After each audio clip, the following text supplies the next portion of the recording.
आप देख रहे हैं अपना बिहार। पटना यूनिवर्सिटी कैंपस का किंग कौन होगा और इसका फैसला देर रात 2 से 2:30 बजे तक आ सकता है।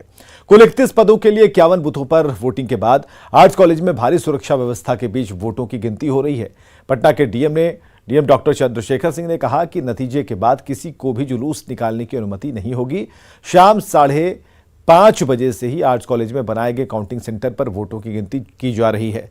छात्र संघ चुनाव में कुल 54.5% मतदान हुआ और इस चुनाव में सबसे ज्यादा आर्ट्स कॉलेज में छात्रों ने उत्साह दिखाया और 81.9% मतदान दर्ज किया गया, जबकि दूसरे नंबर पर पटना विमेंस कॉलेज रही, जहां पर 68.7% छात्राओं ने मतदान किया, जबकि बीएन कॉलेज में सबसे कम 45.3% मतदान रिकॉर्ड किया गया। वोटिंग के बाद पटना कॉलेज परिसर में जमकर पथराव और फायरिंग की घटना के बाद काउंटिंग सेंटर पर भारी संख्या में पुलिस की तैनाती की गई है। मतगणना केंद्र के चारों तरफ 200 मीटर तक धारा 144 लगा दी गई है। बहुत ही अच्छे से मतगणना चल रही है और 51 बूथ हैं, लगभग अभी 15 बूथ का हुआ है। तो हम लोग अपेक्षा कर रहे हैं कि लगभग उम्मीद कर रहे हैं कि 2 से 2:30 बजे रात तक परिणाम आएगा और कंप्लीट होगी मतगणना। बहुत ही अच्छे से शांतिपूर्ण ढंग से, पारदर्शी ढंग से चल रही है। सभी कैंडिडेट या उनके जो अभिकर्ता हैं, पोलिंग एजेंट हैं, मतगणना अभिकर्ता हैं, वो हैं उनके सामने प्रॉपर वीडियोग्राफी के साथ, पूरी पारदर्शिता के साथ और बहुत ही शांतिपूर्ण ढंग से मतगणना चल रही है। नहीं, जुलूस वगैरह निकालने की अनुमति नहीं है और बता भी दिया गया है और जो कैंडिडेट रहेंगे उनको भी बता दिया जाएगा, जो विजयी होंगे। पटना विश्वविद्यालय छात्र संघ चुनाव का काउंटिंग जारी है और आर्ट कॉलेज में देख सकते हैं 5 काउंटर बनाए गए हैं, यानी सेंट्रल पैनल के 5 जो उम्मीदवार हैं उनके लिए अलग अलग काउंटर बनाए गए हैं। इस वक्त जिस तस्वीर को आपको हम दिखा रहे हैं ये है प्रेसिडेंट का काउंटर और यहाँ पर तमाम जो 7 प्रेसिडेंट हैं अलग अलग संगठन के, वो जो हैं यहाँ मौजूद हैं और 7 प्रेसिडेंट की मौजूदगी में ताकि ट्रांसपेरेंसी रखी जाए, इसको लेकर विश्वविद्यालय प्रशासन की तरफ से देख सकते हैं, निर्वाचन पदाधिकारी की तरफ से ये व्यवस्था कराई गई है और सभी कैंडिडेट यहां मौजूद हैं। किसी तरह का कोई आरोप प्रत्यारोप नहीं लगे, इसको लेकर सभी अधिकारी खुद मॉनिटरिंग कर रहे हैं।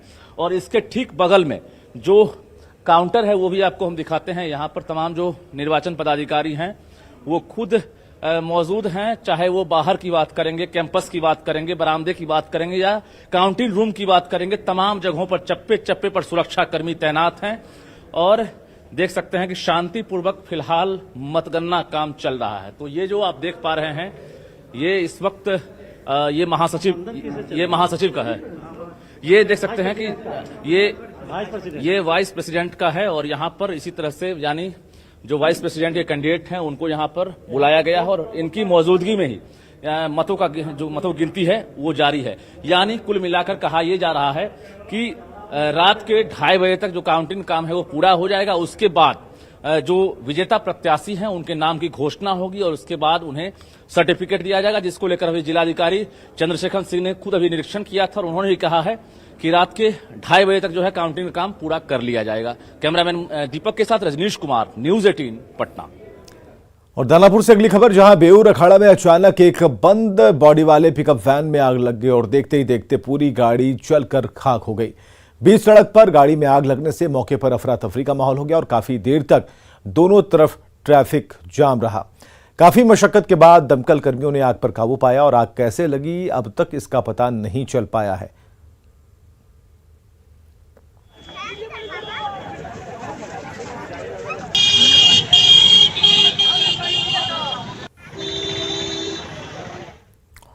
और मुजफ्फरपुर से खबर, जहां मेन बाजार की एक बिल्डिंग में भीषण आग लग गई। आग बिल्डिंग के 3रे तल्ले पर लगी थी। अचानक लगी आग से अफरा तफरी मची और आग की वजह से हार्डवेयर दुकान का सामान जलकर स्वाहा हो गया। हालांकि अगलगी में कोई हताहत नहीं हुआ है। दमकल की टीम ने कड़ी मशक्कत के बाद आग पर काबू पाया।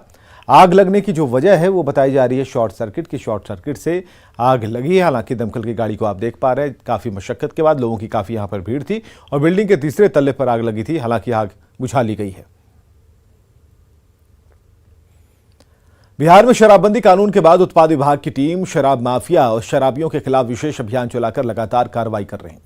पुलिस प्रशासन ने मुंगेर के धरहरा थाने के बरमणी के जंगल में छापेमारी कर अवैध शराब की 16 भट्टियों को ध्वस्त किया। साथ ही 3600 किलो महुआ जावा को नष्ट कर दिया। वहीं 80 लीटर अवैध महुआ शराब को भी बरामद किया है।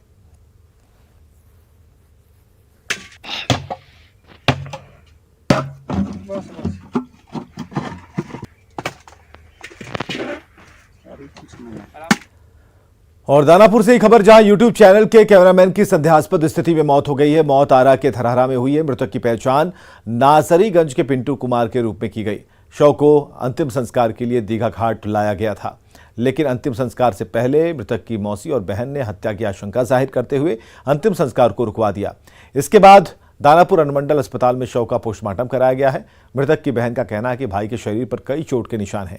अब हत्या हुई है या स्वाभाविक मौत, ये तो पोस्टमार्टम रिपोर्ट के बाद पता चल पाएगा। क्या रहता था, फिर वो सुबह में उसकी मृत्यु हुई तो ये लोग यहाँ पे लाए थे। यहाँ से ये लोग दाह संस्कार के लिए दीघा घाट ले गए। फिर इनके परिजन को आशंका हुआ कि लगता है कि उसके साथ कुछ अनहोनी हुई है, तो इन लोग ने हम लोग को सूचना दिया। हमने कार्रवाई करते हुए अग्रिम कार्रवाई करने के लिए दीघा घाट से इनके शव को लाया गया है पोस्टमार्टम करने के लिए। आगे कार्रवाई की जा रही है।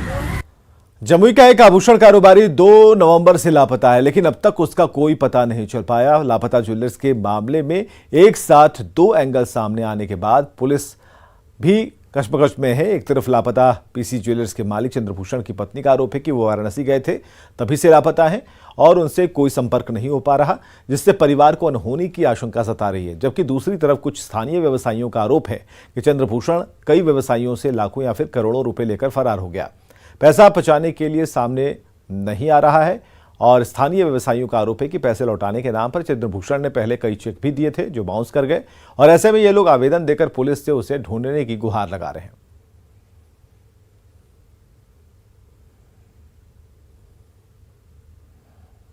तीस लोगों से लेने के बाद सामने में आई है।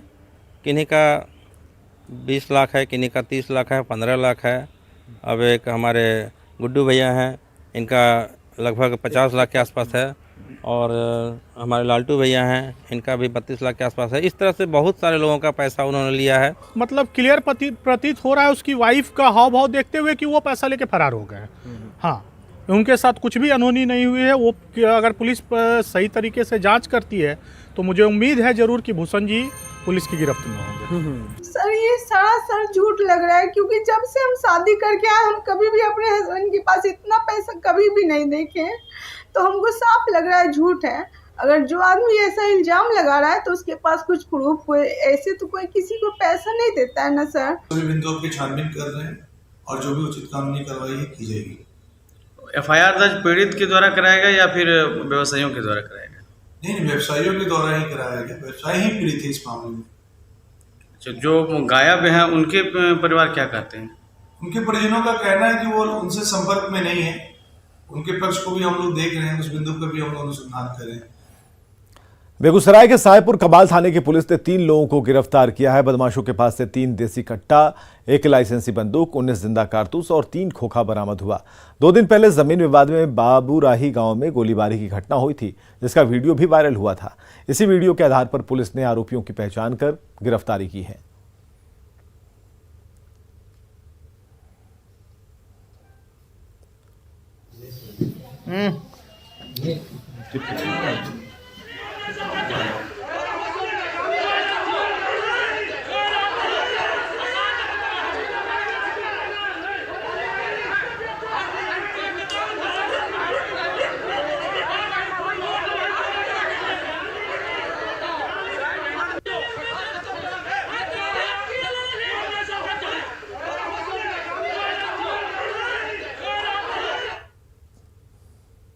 गांव में जो सस्पेक्टेड लोग थे उनके घरों की हमने कॉर्डन किया, उसकी घेराबंदी की और कई 10 से ऊपर घरों की हम लोग ने तलाशी ली।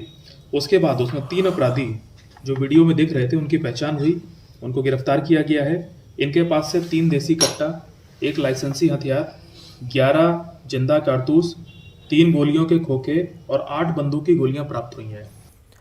समस्तीपुर के दसीसराय उपकारा में कैदियों के चिकित्सकीय जांच के लिए महिला चिकित्सक के साथ छेड़खानी का मामला सामने आया। जानकारी के मुताबिक जेल में बंद कैदियों के इलाज के लिए महिला चिकित्सक के साथ मारपीट के मामले में बंद एक विचाराधीन कैदी पर छेड़खानी का आरोप लगा है। आरोपी कैदी की पहचान शिवम कुमार के रूप में की गई है। सिविल वहीं आरोपी ने खुद को बेकसूर बताया है।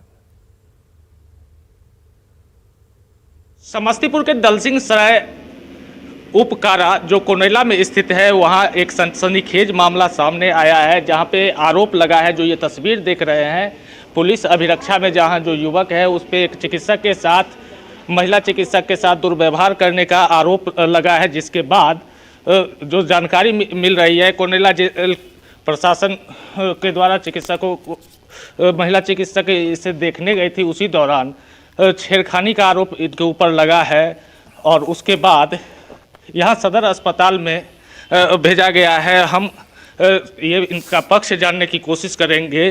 जो आरोप आप पर लग रहा है वो क्या है मामला, क्या घटना हुई थी? घटना कहाँ कुछ कोनेला में कहाँ कुछ आप पर डॉक्टर के साथ छेड़खानी करने का आरोप लगाया जा रहा है। नहीं, ऐसा कोई बात नहीं, ऐसा कुछ नहीं हुआ। तो आरोप जो लग रहा है, आरोप कहाँ लग रहा तो आपके ऊपर आरोप लगाया गया है छेड़खानी करने का है? तो इनके द्वारा साफ तौर पे इनकार किया जा रहा है, लेकिन इस पूरे मामले में समस्तीपुर के सिविल सर्जन को काफ़ी गंभीर है और एक कमेटी गठित करके जेल में भेजने की बात कही है और उसके बाद इस पर और आवश्यक कार्रवाई करने की बात उनके द्वारा कही गई है। अब देखने वाली बात होगी कि इस पूरे मामले पर क्या कुछ कार्रवाई आगे होती है। Mukesh Kumar, news 18 network, Samastipur. इधर civil surgeon doctor S C. Chaudhary ने पूरे मामले में जांच कमेटी गठन कर कार्रवाई का भरोसा दिया है और इस पर पूरी कार्रवाई कर रहे हैं। इसके लिए हम लोगों ने लोकल एसडीओ, जेल के जेलर सुपरिटेंडेंट और हमारे एसडीएच के प्रभारी और एमओआईसी जो हमारे हैं पीएससी के, सबों से हम लोगों ने संपर्क किया है और हम लोग उसके लिए निर्धारित जो उचित कार्रवाई है कर रहे हैं और हम लोग पुरजोर तरीके से करेंगे और जिसके द्वारा इस तरह का व्यवहार किया गया है उस पर हम लोग जो कार्रवाई अपेक्षित होगी। और बात मुजफ्फरपुर की कोरनी विधानसभा सीट के उपचुनाव की। 5 दिसंबर को होने वाले इस चुनाव में वीआईपी और एआईएमआईएम पार्टी की एंट्री ने महागठबंधन के साथ बीजेपी के लिए मुश्किलें बढ़ाई हैं। अभी से उम्मीदवार अपनी अपनी जीत के दावे कर रहे हैं। रिपोर्ट देखिए।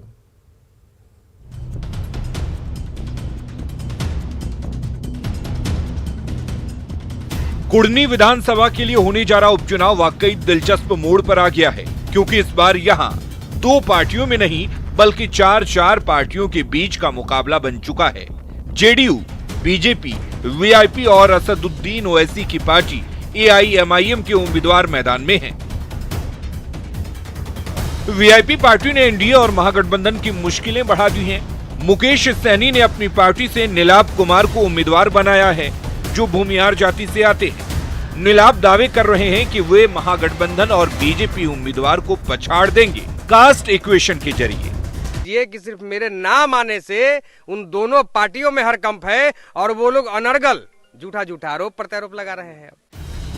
मैदान में एक और महागठबंधन से जेडीयू के उम्मीदवार मनोज कुशवाहा हैं, तो वहीं एनडीए से बीजेपी के उम्मीदवार केदार प्रसाद मैदान में हैं। लेकिन 5 दिसंबर को होने वाली सियासी जंग से पहले ये दोनों प्रत्याशी भी अपनी अपनी ताल ठोक रहे हैं।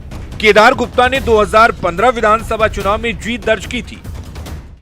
ये 5वीं बार चुनाव लड़ रहे हैं।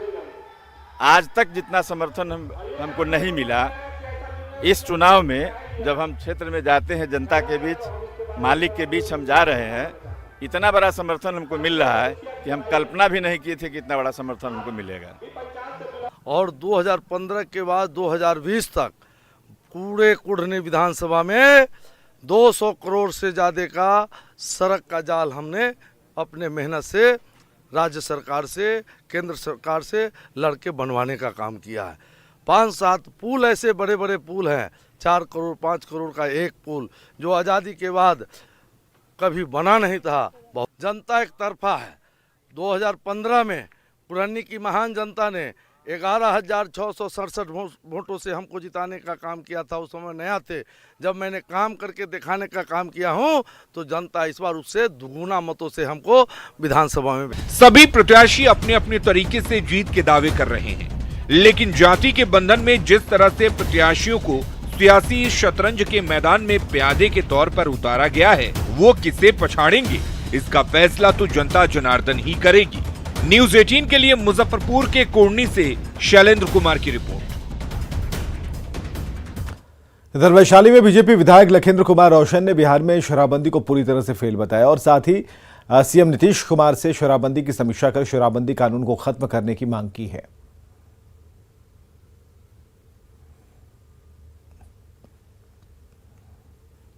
आज बिहार के अंदर आपको बताते हैं, जो सदन में हम लोग जब बैठते हैं तो सदन में सभी विधायक इस बात को निश्चित रूप से कहते हैं कि बिहार में दारू बंद खेल है।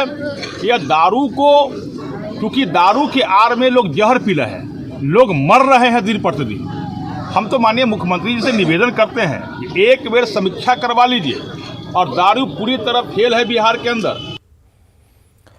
पूर्णिया के जीडी गोयनका स्कूल में एजुकेशन फेस्ट बिहार का आयोजन किया गया। एजुकेशन फेस्ट में अमेरिका, ब्रिटेन, रूस और ऑस्ट्रेलिया के काउंसलर के साथ SRM, आंध्र प्रदेश, MIT, उत्तराखंड समेत कई उच्च संस्थानों के एजुकेशन काउंसलर शामिल हुए।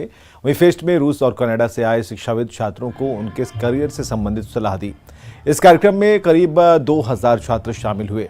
कार्यक्रम का उद्घाटन पूर्व डिप्टी CM तारकिशोर प्रसाद और सांसद संतोष कुशवाहा ने किया। इस मौके पर जीडी गोयनका स्कूल के चेयरमैन पीयूष अग्रवाल ने कहा कि ये बिहार का पहला ऐसा एजुकेशन फेस्ट है जिसमें देश विदेश के कैरियर काउंसलर पूर्णिया पहुंचकर छात्रों को करियर के बारे में जानकारी दे रहे हैं, जिससे उन्हें आगे भविष्य में करियर चुनने में सुविधा मिलेगी। वहीं सांसद संतोष कुशवाहा ने कहा कि ये कार्यक्रम छात्रों के लिए मील का पत्थर साबित होगा।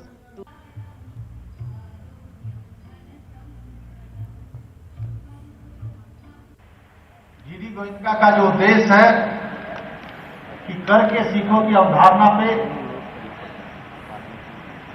हमेशा यह प्रयत्न कर रहे हैं, प्रयास करके बेहतर करने का प्रयास कर रहे हैं कि जीडी गोयनका बिहार के बच्चों के भविष्य के लिए, पूर्णिया के बच्चों के भविष्य को संवारने के लिए बेहतर प्रयास कर रहे हैं। ये जो एजुकेशन फेस्ट किया जा रहा है, इसका कुल मकसद, एक मकसद यही है कि हमारे पूर्णिया के बच्चे, ये नहीं है कि बिल्कुल जीडी गोयनका के बच्चे, पूर्णिया, कोसी, बिहार से जो भी बच्चे अपने कैरियर को लेके बहुत सारी चीजों का उनके पास निदान नहीं होता है, समस्याएं होती है, उनको कोई समझाने वाला नहीं होता है, उनको उनके पाथ के ऊपर में ले जाने मार्गदर्शक कोई नहीं मिलता है। इस कारण से हमने देखा कि एक कमी है यहाँ के बच्चों में कि वो अपना डायरेक्शन अपने राइट पाथ के ऊपर में नहीं ले जा पा रहे हैं। इस कारण से ये फंक्शन को मैंने ऑर्गेनाइज यहाँ जीडी गोयनका परिसर में कराया है। पहले भविष्य में भी जीडी गोयनका, और जब तक मैं यहाँ पर हूँ जीडी गोयनका में, जब तक ऊपर वाले ईश्वर ने मेरे शरीर में रक्त दिया है और मुझे सांसें दी है, मैं जीडी गोयनका ही नहीं, इस इलाके के बच्चों के लिए कुछ न कुछ इस तरह का अवसर हमेशा लाता रहूंगा, जिससे हमारे पूर्णिया के इस क्षेत्र के बच्चे का नाम विश्व पटल पर रोशन कर सके। और खबरें लगातार जारी हैं, बने रहिए हमारे साथ।